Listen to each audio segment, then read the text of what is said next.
Hello and welcome to another Tunnels and Trolls solo adventure. This is Mark W. And Rob Bob. Rob Bob next to me here. Yep. And today we're going to play Trollhammer. Trollhammer is another adventure by Mr. Ken St. Andre. This one is illustrated by Alex Garrett. I don't know who he is, but he did some pretty cool art here. Yep.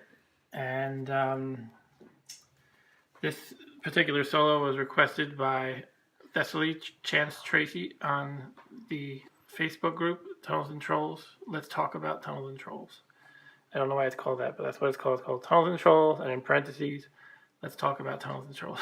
You're supposed to talk about Tunnels and Trolls. So this adventure, yes. This was apparently printed as kind of, I think, a promo for a constitution called Texicon. Texicon? What is that? It says, we worked closely with Flying Buffalo, Ken St. Andre, and Alex Garrett to produce this module. We are proud to have been able to bring you this limited edition solitaire module as part of, please don't shake the table, as part of our support of the gaming community. We have always enjoyed Tunnels and Trolls and have been playing it since the mid-80s. The reason we wanted to bring this module to life was that we believe Tunnels and Trolls is the perfect vehicle for teaching non-gamers how to roleplay because it is fun, fast-paced, and engages your creativity. It is the only system that you can play solo. I don't know if that's true, but it has the most solo support. It has even been used as a means to write stories of your own. We hope you enjoyed this module and will continue adventuring in the world of Troll World. For more information on Tunnels and Trolls and all the great products they produce, please visit Flying Buffalo's website, etc.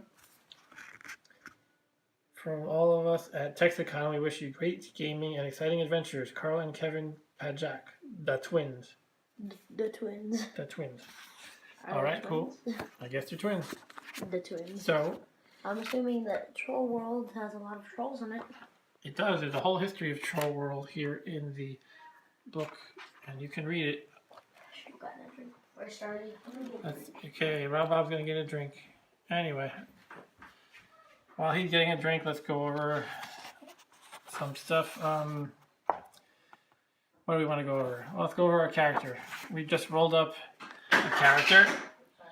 He is a Gristlegrim warrior. This particular adventure requires that you play as a warrior and low level, so we have a level 2 warrior. We rolled pretty well. With the exception of charisma, we rolled a 10 or higher on everything. I'm back. And so altogether, welcome back, Rob Bob. Altogether, we have Strength 20, Constitution 22, Dex 14, Speed 12, Luck 14, IQ 11, Wiz 10, and Charisma 6. And you can't see it anymore because we spent it, but I actually rolled a perfect 18 for gold, which gives you 180 gold to start with. Unfortunately, I don't believe the rule of tarot applies to gold. Triple and roll over. You can always make a house rule that it does apply if you wanted to, but we did not play with that. Doesn't matter. In this particular adventure, I believe you are given a weapon called the Trollhammer. Not 100% clear if everybody starts with it or just a pre-made character that's in the book. But I'm going to say I start with it anyway. See, so there's a pre-made character in the book named Tam the Troll Slayer. Now you can play with either this character or your own. We decided to make our own. But we're going to take this weapon that he comes with anyway. But I did buy weapons just as backups. I bought a sax and a dirk, which are kinds of daggers. We also got a little bit of armor, breastplate, and a full helmet. Our talents are swimming and blacksmith. I don't know if it'll come up in this adventure, but our language is Khazad, which is a dwarf language. I started to pick common as well when I realized my IQ is not high enough to have more than one language, so I only have Khazad.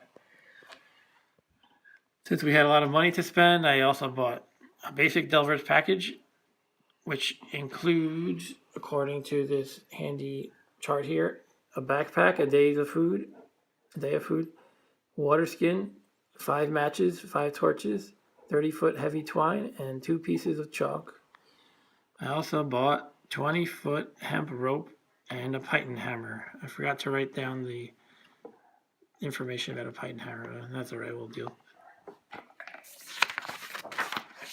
Alright, that's pretty much the character. Let's get back to the solo here. So as I was saying, the pre-made character has a Trollhammer weapon, and I'm going to assume that I get to take it too. Don't know if that's correct, but whatever. You can play the game however you want, really, in the end. So I'm going to write down Trollhammer. It is 5 dice. Is that a good weapon? It's a good weapon because it has a magical power where this weapon always does its damage, just the dice, not the combat adds, against any non-human foe, regardless of whether the wielder wins the combat or not. Wait, but if you lost the rolling match, Yes. Speak up a little bit. If you lost the rolling match and you got spite, would you still count the spite? I believe so, yes. All right. Pretty good. Let's continue to go over solo. Introduction. This is a beginning solo adventure for Tunnels and Trolls. It is written for a warrior character who has a specific mission: to retrieve the missing Trollstone crown and return it to the Evil Overlord. We have this picture of, I guess, your character and the Evil Overlord. So apparently we are evil in this one. Or we're at least serving an Evil Overlord. The character time is provided to get things started. Players may use any other low-level warrior of their choice in place of this character if they wish. And it goes over some basics. Apparently. Monster rating we know how to do, so we're not going to go over that. Spite damage we know about. You can pause the video and read it if you want to. Oh, you didn't think I should just take a nice shot of it just so people can read it if they want to? Okay. Spite damage and monster rating. Sorry. Healing after combat. This is kind of a made-up rule, something they made up for the solo, I mean. After a player has survived combat with any other beings in the adventure, the player may stop long enough to bandage wounds and apply first aid to himself. First aid will recover 1d6 divided by 2 points of con, but may only be done once after each occasion of damage. So you're in a fight, you finish the fight, you can heal a 1, 2, or 3 points of con. If a person has a healing potion, it may also be taken at this time. The whole thing for the whole effect. Okay. Introduction. You have been called to an interview with your Evil Overlord. He tells you that his Trollstone crown has been stolen. Actually, he mislaid it on a dungeon delving expedition last week and just now remembered.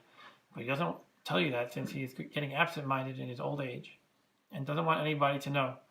He isn't fooling anybody, but his sorcery is still powerful enough that nobody wants to offend him.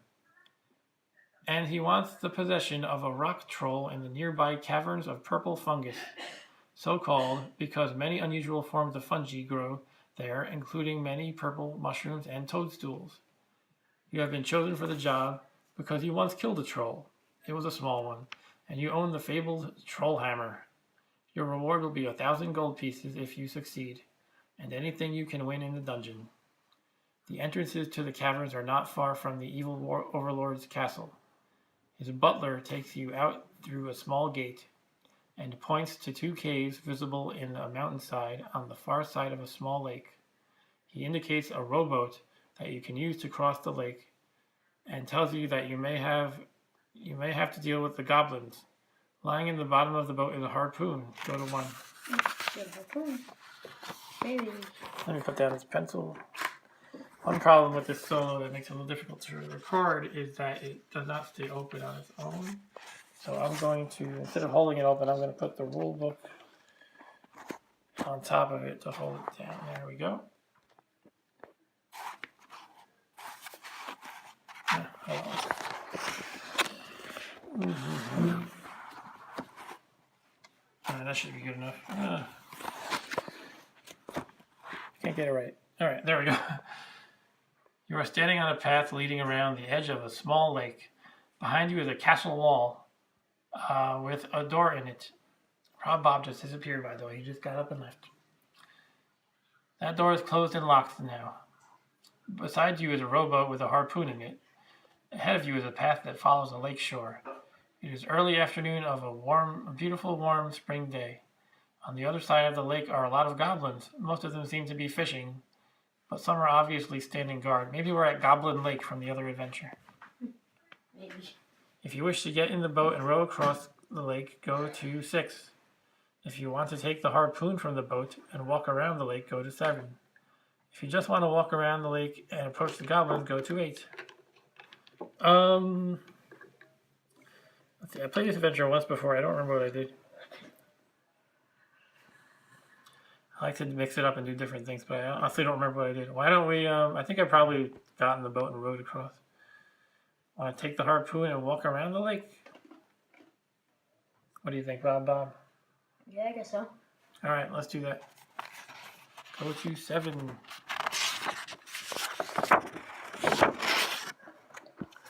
You now have a fishing harpoon.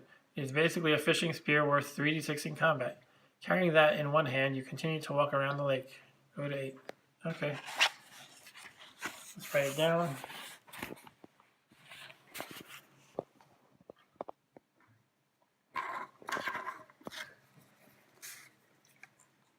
Fishing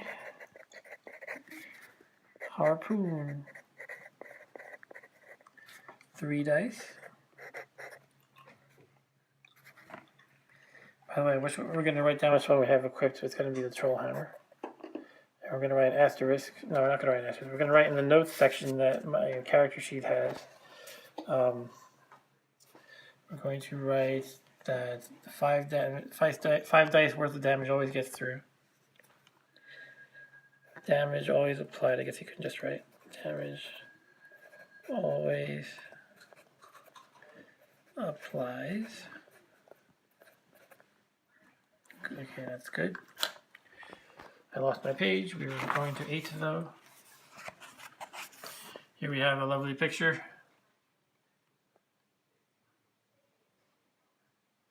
There's a lake, a goblin village, and it looks like there's a cave in the back. Yep, looks like it. It takes about 30 minutes to walk around the lake. The goblins see you coming and the guards watch you warily, while the others continue with their fishing activities. There are at least 40 goblins in the vicinity. Sometimes goblins are hostile, sometimes they aren't. These appear to be peacefully engaged in catching fish and not having too much luck in the shallow waters. If you wish to ignore them and walk over to the cave entrances, go to 30. If you wish to approach and talk to the nearest group of goblins, go to 31. If the only good goblin is a dead goblin and you wish to attack them, go to 32. I don't want to attack 40 goblins. I don't think I can handle that. Yeah. So should we just go to the cave entrances or try to talk to them? If they ask you about languages, it's unlikely that we speak the same language. So that could be a problem. What do you think? I think you just probably go in the cave because you don't I'm tempted to talk to them anyway. Try, I guess. Hopefully they don't get insulted and attack me. All right, let's try talking to them. Hopefully you don't actually say a bad word in their language or something else. Yeah. And then because you accidentally said a bad word in their language, then they all attack you. Okay, let's see.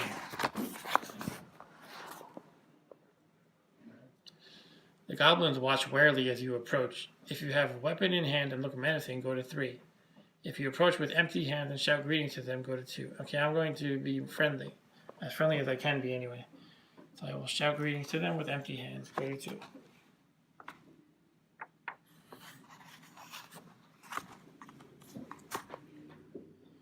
You get into a conversation with a group of goblins. Several of them speak common, well I don't, although with a mushy accent that makes them a little difficult to understand. Well, I guess that maybe I can improvise common a little bit, I don't know. You explain that you are on a mission for the Evil Overlord to enter the caverns and retrieve the Trollstone Crown. They tell you that it would be very dangerous without a guide, and mention that they could send a squad of goblins with you for a slight fee. That sounds great. When you ask what they want, they first say, gold. But since you don't have any, yes I do. They admit that, maybe I pretend I don't have any. But since you don't have any, they admit they would be willing to get paid in fish. If you have a boat full of fish that you would be willing to give them, go to 15. But you have gold. Can't I give them gold? Yeah, I got 22. I don't know, that might not be enough. I think this was designed for the pre-made character who has no gold. Alright, so I didn't bother to fish. I think I did that last time I played. If you have no fish to offer but would be willing to stay and help them catch some, go to 18. Alright, maybe I'll do that. If you thank them for the offer but say you can handle it on your own if they'll just get you started, go to 19. No matter what happens, you may take 20 adventure points for your peaceful parley with the goblins. Alright, so we take 20 adventure points. I'm just looking at the saving roll things. And I'm gonna get the just missile weapon saving rolls. Missile weapon saving rolls? It says for the extreme difficult, there's a typo on it. Huh? There's a typo on the extreme difficult one. How do you even see that? I got all these dice in the extreme difficult. Like on the what it should be difficulty, you're saying? No, on the yards. The amount of yards. Oh, okay, it's not a big deal. I noticed. There's a bunch of typos that you'll find in these games. But usually you can figure out what they mean, that's what's important. Okay, so let's stay and help them catch fish, I guess. Because I don't want to give them gold, I'm very stingy.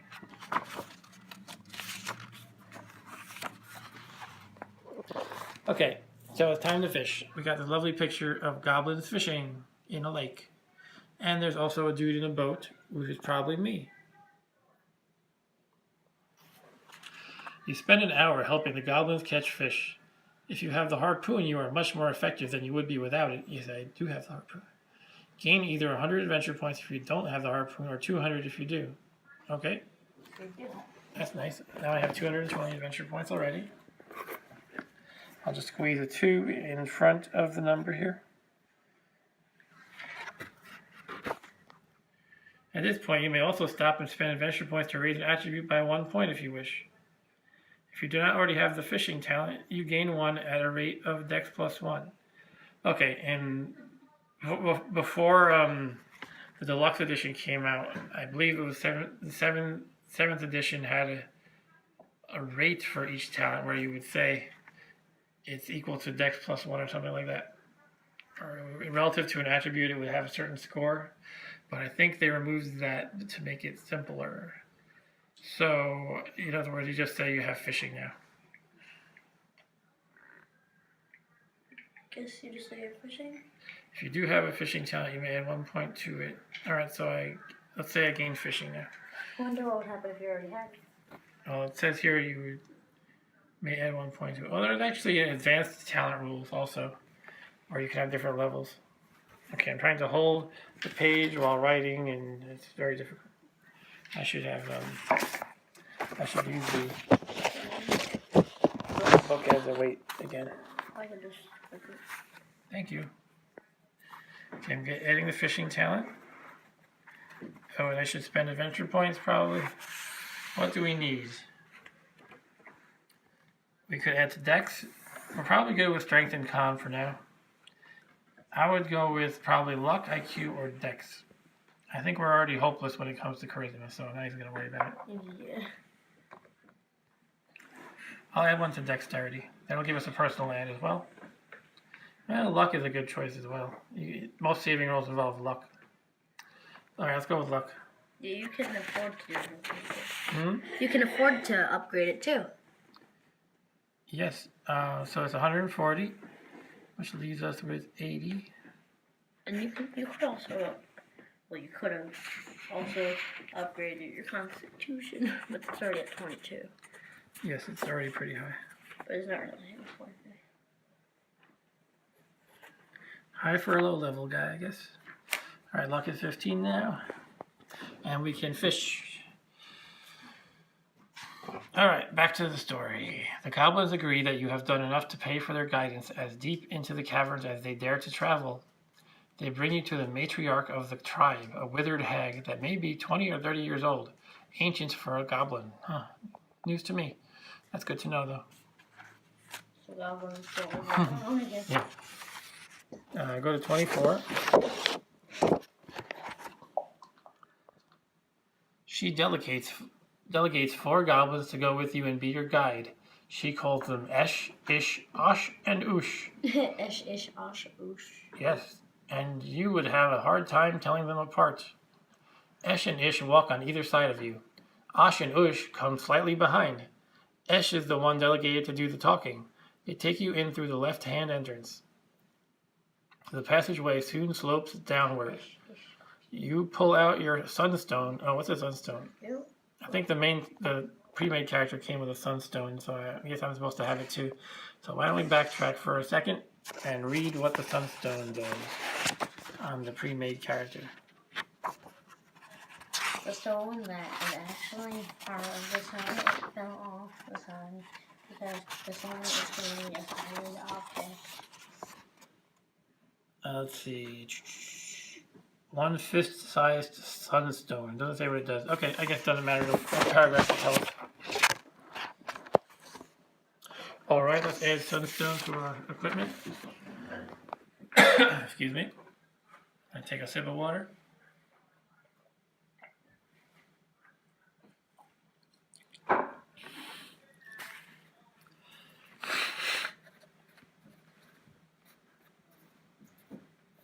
Sunstone.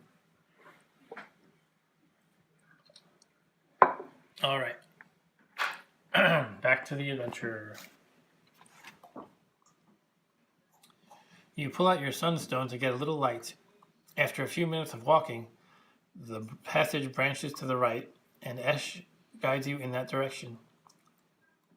When you ask what is in the other direction, Esh tells you that the goblins have their homes down that passage. You continue down a relatively long and only slightly winding passage until another tunnel intersects. Passages lead off to both left and right, but you continue straight through. At the next intersection, you turn left and pass 2 more passages before turning right again. Hope we don't need to remember all this. We can look back, I guess. Yeah, I guess.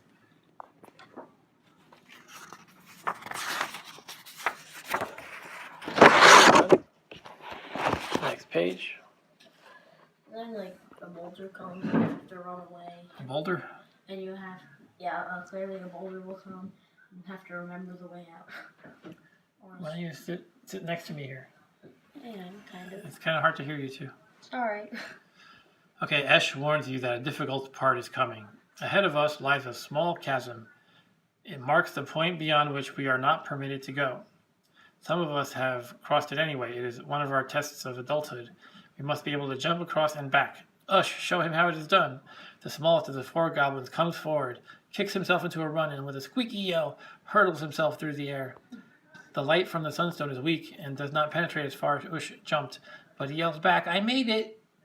A short time goes by, then Ush yells again, "I think I hear something in the tunnel beyond. I'm coming back now. I don't want to meet the troll by myself." You hear the patter of flapping feet, and Ush comes flying back into view. He lands on his hands and knees with a good 2 feet to spare. Go to 26. You move up and find the edge of the chasm. The sunstone does not give enough light for you to actually see the other side, but it can't be too far away if a goblin can jump it. If you have the courage to jump blindly into the unknown, go to 23. Oh boy. Wait, hold on. You have a torch, so maybe you can just...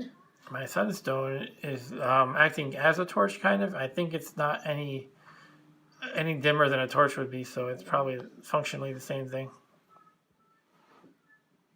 Now, it said that you have brought a rope and you think about climbing down into the chasm, but how would you get back up the other side? No, that won't work. If you decide to turn around and give up this foolish quest, you'll be able to make your way back to the entrance and go to 10. Well, I guess I can't just give up, right? That would be anticlimactic. So we're gonna go for the jump. In real life, I would probably turn around. Well, yeah. Hope you would too. I would. You could just party with the goblins and fish. Yeah. Eat some fish with them. This is a difficult jump, and you are wearing armor and carrying a heavy Trollhammer. If you'd like to throw your magical weapon across the pit first, make a level 2 saving roll on strength. If you decide to just jump across and carry the hammer with you, then make a level 3 saving roll on strength. If you are not carrying the Trollhammer, then you can jump across by simply making another level 2 saving roll on strength. If you fail the hammer throw, you will fall into the pit, which is apparently wet at the bottom because you hear a mighty splash and water flies up and hits you. Any sane person having lost his best weapon would turn back at this point. Alright, so let's roll it. have to make a level 2 saving roll on strength to throw That's the weapon. assuming you might have a better weapon. I have better strength than the starting character, so I think that's good. So I need a 5 or higher. Okay. Shall I use the blue dice or the green dice? I agree. Alright, green. Unless you get really unlucky.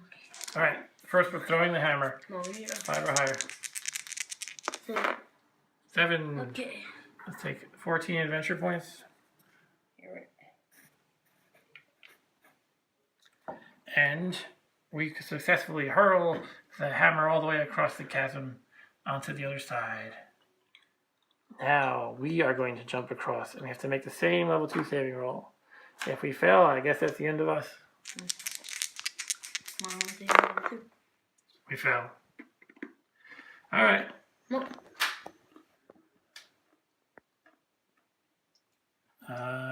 I'm assuming I'm dead. Does it say? Does it?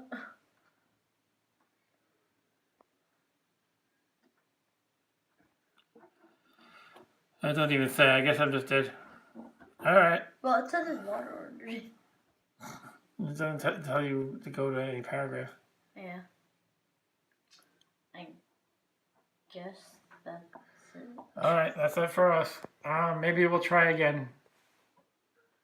But for now, we have failed to jump across the chasm, and we have died horribly, probably, in the adventure called Trollhammer. Or you're living with the mole people underneath. Alright, do you want to just continue a little bit and pretend we passed it?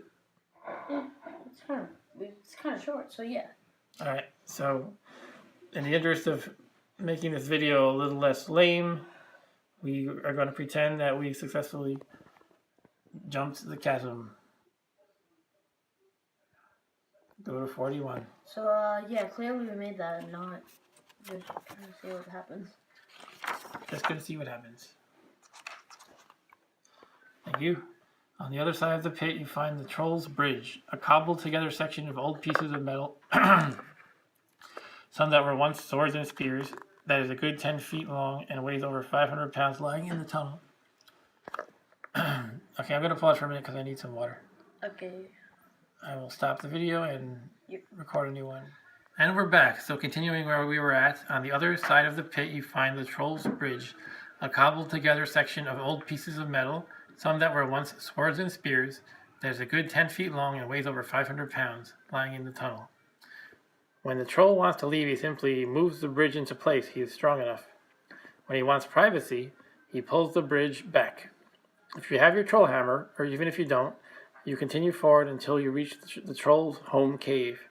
It is quite large, a grotto with a big pool of dark water in the center, and a veritable forest of purple fungi growing out of the squelching morass that covers the floor. Somewhere in this necrotic jungle is the troll you are seeking. There is no sign of the troll. If you wish to call out to him and see if he will come to you, go to 42. If you wish to search and try to come upon him unawares, go to 43. I think it sounds smarter to search. What do you think? I guess search. I'm going to search and try to come upon him unawares. You spend some time searching through the purple mushroom forest. Make a level 3 saving roll on luck. That's hard. Alright, let's go for it. Level 3, that is 30 minus luck. We have a luck of 15, so we need a 15 or higher. Oh, okay, that's maybe a little bit. That's gonna be hard. Yeah. Considering we just failed a 5. 8. Alright, so let's take some adventure points for the effort.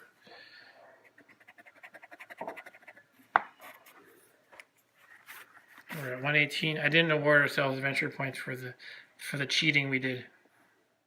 Yeah, that makes sense. At least we'll punish ourselves a little bit.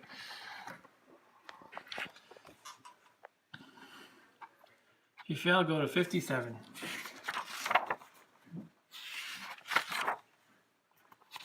Oh,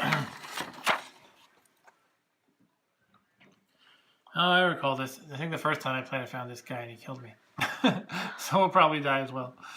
As you make your way around a large mauve mushroom, you suddenly come face to face, although it's not much of a face, 2 huge yellow multifaceted eyes, and 2 nasty gray mandibles with a medium-sized glick. It makes an excited, burbling noise and rushes towards you. If you wish to stay and fight, unlimber your Trollhammer or other weapon and go to 47. If you decide to run for it, go to 56. It's not very brave, but I think I am going to run for it.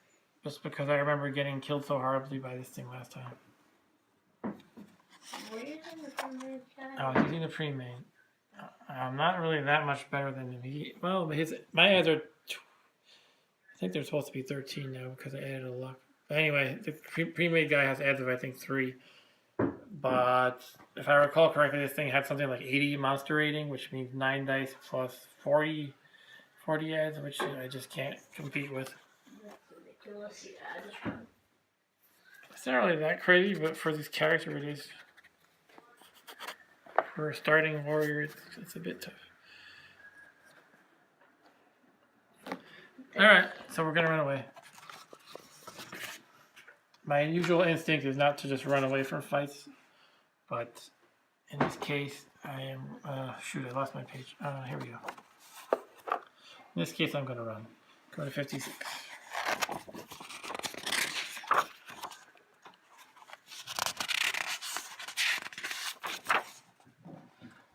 Alright, we have to make a saving roll on speed. If you make it, your rapid reaction enables you to dodge the Glick's rush and run off rapidly through the forest. You get away. Go to 52. Alright, before we continue reading this whole thing, I'm just going to make the roll now. I'm just going to go to the bathroom. You going to go to the bathroom? Okay, so we're going to pause here while Rob does his business, and then we'll make the saving roll. This is probably going to make or break the character. And I won't cheat again. Okay, Rob Bob is back, and we are going to make our level 1 saving roll on speed. Once again, this is probably going to determine our fate. Are we fast enough to run away? We have to make an 8 or higher because our speed is 12. That is, I would say it's, going by what I know about probability, it would be roughly 50-50, I think. But we do have the advantage of doubles.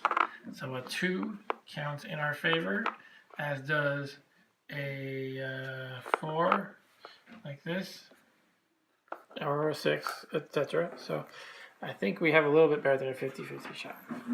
Still not great though. Anyway, here we go. 8 or higher. 8 or higher. Wow.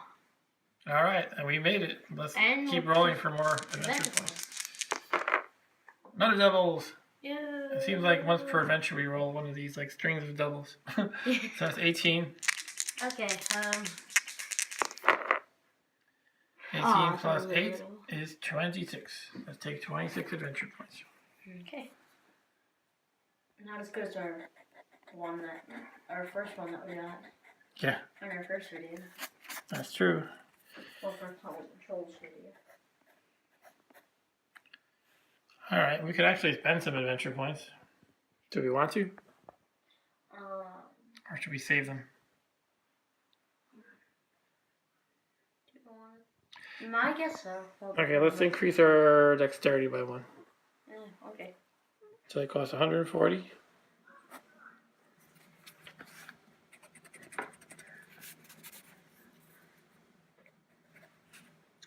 Give us one more personal ad.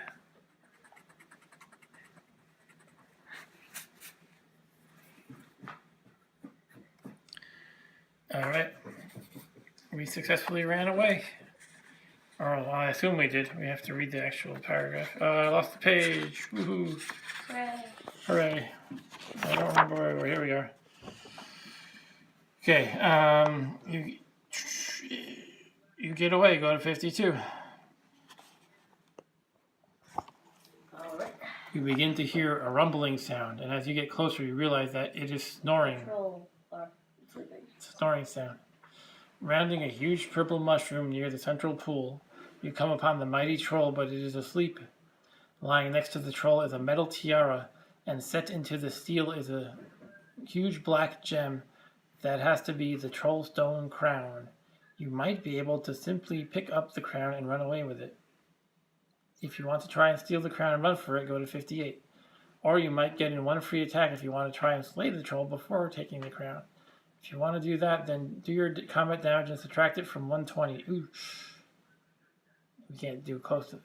Combat damage is subtract what by 120? Subtract what? Could you like sit close? Sorry. Subtract what by 120? The total that you roll for your damage. Oh, there's not really any point. The difference will be the wounded troll's monster rating when you wake him up this way. Oh boy. So let's do a little math. We're gonna do 5 dice plus 14. Even if these are all 4s, all 5 dice are 4s, that's above average. That would be 20. Plus the 14 is 34. We will still have to deal with a monster with MR of 86 in that case. 9 dice plus 43 would kill us. So we are not strong enough to fight this troll, I do not think. So you just try to sneak away? Probably. Yeah, we're going to have to do that. Try and steal the crown and run for it. Go to 58. Can we do it? Yep. Oh, man. No saving roll or anything. Just as you touch the crown, the troll opens his eyes and looks right at you. A savage grin splits its rocky countenance. Thief, he roars. Now you die. Oh. All you can do is try and defend yourself. Go to 53. Oh, he doesn't have 120. He has 90. The troll has a monster... That's not really any better for us. The troll has a monster rating of 90. If you are using the magical Trollhammer, he will not regenerate during combat. If you are using any other weapon, he recovers 9 points of con after each combat round. Fight to the finish. If it looks like you are winning, go to 60. If not, close the book. Alright, so I'm going to pause because the phone's ringing, and I will get right back into this. Behold our respective dice pools. This is how many dice I roll. This is how many dice the troll rolls. And I add 14, while the troll adds 45. This is hopeless unless we get extremely lucky. So let's just roll and see what happens. You can do 100 points of constitution. You can roll 100 points of constitution damage into here. It could. Plus spite. Well, it doesn't get spite, right? Let's just roll and see what happens. I don't know. Alright. Okay, you got 2. I rolled decent. Oh, I don't think it's going to matter though. Unless it gets all ones. All ones. All ones.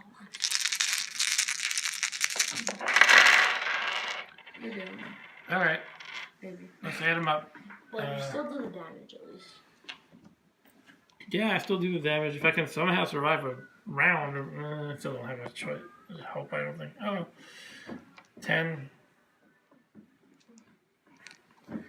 20. You just lost your page. That's right. 30 Oh, and die anyway. and 40. You got 40. I lost my page. Here we go. You got 40 plus 45 is 85. Meanwhile, I got 22 plus 14 is 36. What did you say at 85? So I take 49 points of damage. I can soak up some of it, but it doesn't really matter. You only have 22 constitution. Alright, I'm dead. Okay, Fight to the finish. If it looks like you're winning, go to 60. If not, close the book. That's all for us. The troll has bested us. well, if it was... We need a better character, I think, to fight that. I don't think the pre-made character has a prayer against him either. I don't see how he could have any chance. They should have made a stronger pre-made character. Maybe there's a way to get stronger inside the book that we are not aware of. Possibly. Possibly not. Who knows? Alright. You played this season. By the way, I got this book from Ken St. Andre himself. Yeah. Last September, he tweeted that he had a pile of these, and he was giving them away for the price of just the postage, which was like $1.50 or something like that. So, I was one of the few takers. I don't think he had too many takers, and he wrote that I'm his #1 fan. Twitter special #1 fan. Thanks, Mark. Ken St. Andre, 9/18/17. He apparently printed 1,500 of these, and You got I got number 1,177. out of 150. No, 1,500. Or 1,500, sorry. 1,000. All right, so that was fun, even though it was kind of a dead end for us. Yeah. Trolls Fungus Forest, Goblin Village, Yak, Ogre's Cave. We did not find an Ogre's Cave. We found the chasm. What's that? It even says that there's a pit trap right there. Yeah, I think the goblins guided us the right way. They guided us up to this chasm. So we avoided the Ogre's Cave that way. And really this map is a bit of a spoiler, I think. Anyway, that's it for now. Excuse me. It was fun, even though we died horribly. Yep. We died twice, really. Twice. Let's see what's on the back cover. Lost Worlds. Fantasy combat book game. I have never looked into that. I don't really know what it's about. But I believe I think I heard that it's a game where each player chooses a whole book. And you somehow battle with the books. Like, you decide which moves you're going to do, like what kind of attacks you're going to do. And you go to paragraphs in your book. Kind of like Tunnels and Trolls. Yeah, but it's interesting because you have two books fighting against each other, sort of. I don't really know much about it beyond that, though. And it's clearly which one will be between sales. All right, so here's our glick that we ran away from. Yep. Oh, by the way, our name is Grimmy. That's right, our name is Grimmy. But Grimmy is dead. Yeah. Twice. Dead twice. All right, thanks for watching, everybody. Until next time, this is Mark W. And Rob Bob. And I'll see you guys later. In the next episode. The next episode of Tunnels and Trolls. Or my name. We don't really have a title for our show, but Tunnels and Trolls with Mark W. and Rob Bob. There you go. There, All that's right. one. Okay, see you later. Bye.